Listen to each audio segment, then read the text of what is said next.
First கேள்வி எக்ஸாம்ஸ்க்கு வரக்கூடிய சிந்துவெளி நாகரிகத்திலேருந்து ரொம்ப முக்கியமான கேள்விகள் கொடுத்துருக்கோம். சிந்துவெளியோட காலம் வந்து பார்த்திங்க அப்படின்னா 3300 to 1900. சிந்துவெளி மக்களுக்கு உலோகத்தில் இரும்பை பற்றி தெரியாது, விலங்கில் குதிரையை பற்றி தெரியாது. இவரோட காலம் வெண்கல காலம்.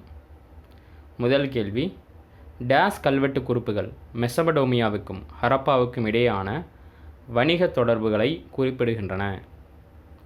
டேஸ் கல்வெட்டு குறிப்புகள் மெசபடோமியாவுக்கும் ஹரப்பாவுக்கும் இடையேயான வணிக தொடர்பை குறிக்கின்றன. லாஸ்ட்டு குரூப் 4 கேட்ட கேள்வி. ஆன்சர் கியூனிஃபார்ம் கல்வெட்டு. அப்போ மெசபடோமியா அப்படின்றது இப்போ இருக்க ஈராக்.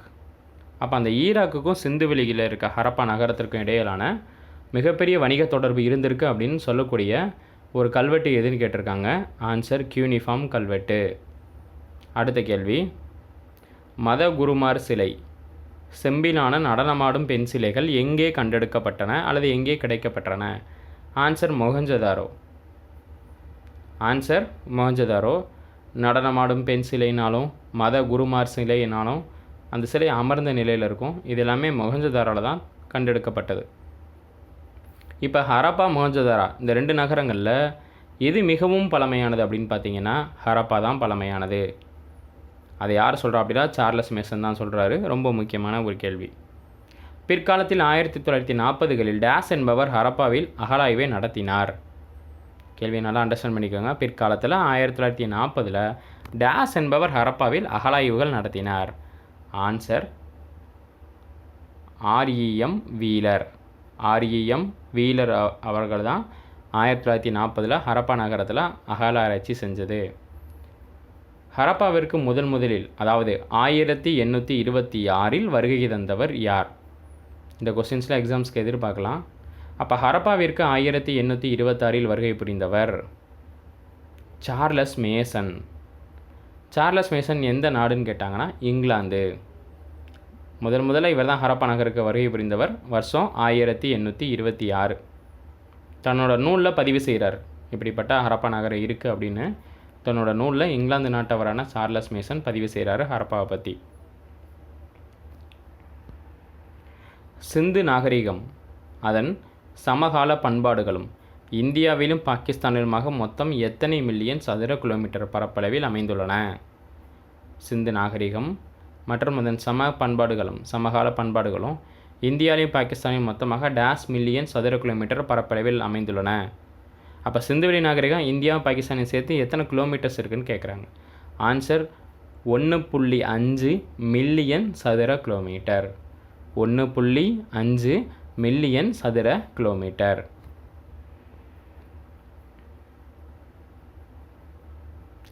வண்ணம் பூசப்பட்ட மண்பாண்டங்கள் எங்கு கிடைக்கப்பட்டன?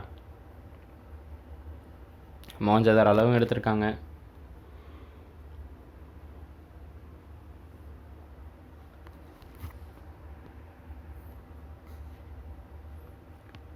அடுத்து பாருங்கள், கீழ்கண்டவற்றில் எது தவறான இணைன்னு கேட்டிருக்காங்க. அதாவது சிந்துவெளியில் இருக்க நகரங்களில் இருக்கக்கூடிய மக்கள் எந்தெந்த நகரங்களில் என்னென்ன பொருள் கிடச்சிச்சு அப்படின்னு ஒரு பொறுத்தக வடிவில் கொடுத்துருக்காங்க.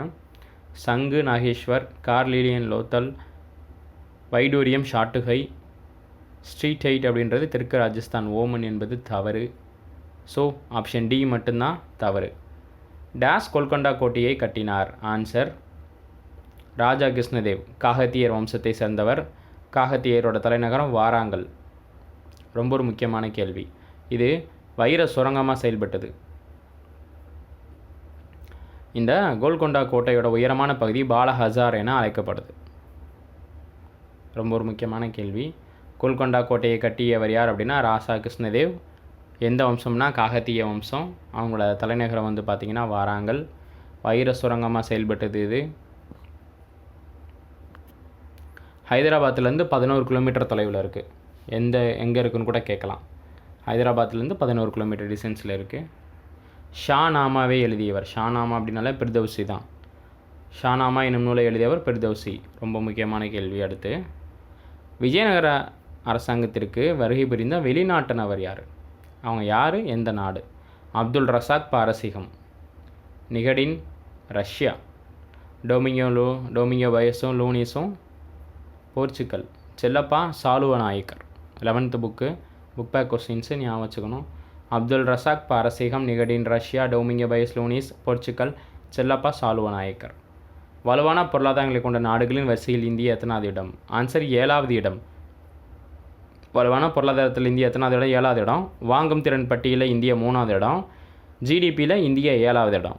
ரொம்ப ஒரு முக்கியமான கேள்வி.